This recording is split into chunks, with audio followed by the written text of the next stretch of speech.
बारामती पोटनिवडणुकीबाबत सुनेत्रा पवारांची ठाकरेंसोबत चर्चा, मात्र पाठिंब्याबाबत ठाकरेंचा अजून निर्णय नाही। संजय राऊतांची माहिती, पोटनिवडणुकीसंदर्भात राऊत पवारांना भेटणार। बारामती पोटनिवडणुकीत सुनेत्रा पवारांना पाठिंबा देण्यावर ठाकरे सेनेत दोन मतप्रवाह। सूत्रांची माहिती, राहुरीत पवारांनी उमेदवार दिला नाही तर आपणच द्यावा, ठाकरेंच्या काही नेत्यांची भूमिका। बारामती पोटनिवडणुकीत ठाकरे उमेदवार देणार नाही, तसंच निवडणूक बिनविरोध होण्यासाठी काँग्रेसशी चर्चा करणार। सुनील तटकरेंचं वक्तव्य, तर उमेदवार न दिल्यानं पवार आणि सुप्रिया सुळेंचे आभार मानले। बारामती निवडणुकीसाठी सुनेत्रा पवार उद्या उमेदवारी अर्ज दाखल करणार।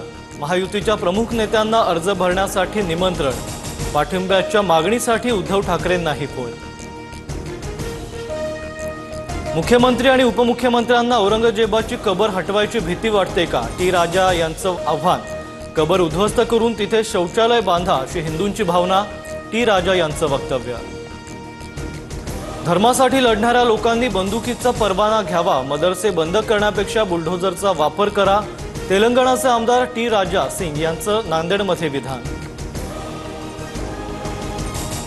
भोंदू खरातचा मुलगा हर्षवर्धन नॉट रिचेबल असल्याची माहिती। पोलिसांना न सांगताच हर्षवर्धन खरात शहर सोडून गायब।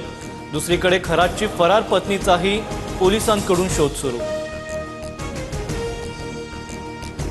मुंबईतील एका पंचतारांकित हॉटेलमधून खरात हवाला रॅकेट चालवायचा। दिवसाला 25,000 रुपये भाडं असलेलं हॉटेल 365 दिवस बुक असायचं। सूत्रांची माहिती, हवालाचं दुबई कनेक्शन समोर येण्याची शक्यता।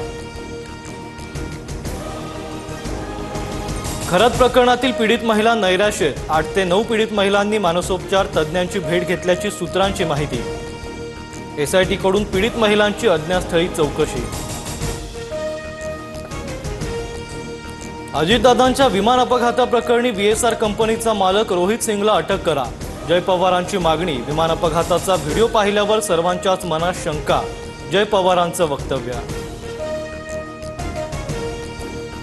आदित्य ठाकरे आणि मोहित कंबोज यांचा एकत्रित फोटो समोर। कंबोज यांच्या मुलीच्या वाढदिवसाला हजर असतानाचा फोटो। कंबोज कुटुंबातील कार्यक्रमाला हजेरी लावल्यानं झालेली टीका।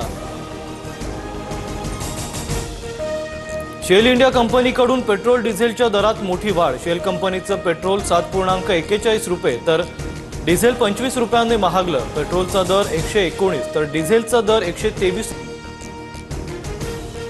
अजिंठा लेणी परिसरात मधमाशांचे हल्ले सुरू। 2 विदेशी पर्यटकांसह तब्बल 90 जण जखमी। गेल्या 3 महिन्यात मधमाशांच्या हल्ल्यात 321 पर्यटक जखमी। गेल्या 2 महिन्यात मधमाशांच्या हल्ल्याची 7वी घटना। गडचिरोली जिल्ह्यात आदिवासी नागरिकांची पाण्यासाठी वणवण। झिंगानूर गावातील 20 विहिरी आणि 40 बोअरवेल कोरड्या। जिल्हा प्रशासनाच्या योजना कागदावरच।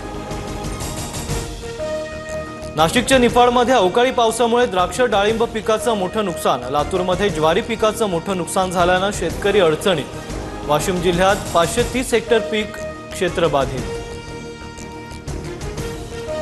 सोलापूरच्या करमाळा तालुक्यात भैरवनाथ महाराजांची यात्रा उत्साहात संपन्न। गुलालाची उधळण आणि वाद्यांच्या गजरात अवघं वाशिंबे गाव भक्तिरसात न्हाऊन निघालं। मूर्तीला अभिषेक घातल्यानंतर महाराजांची भव्य पालखी मिरवणूक।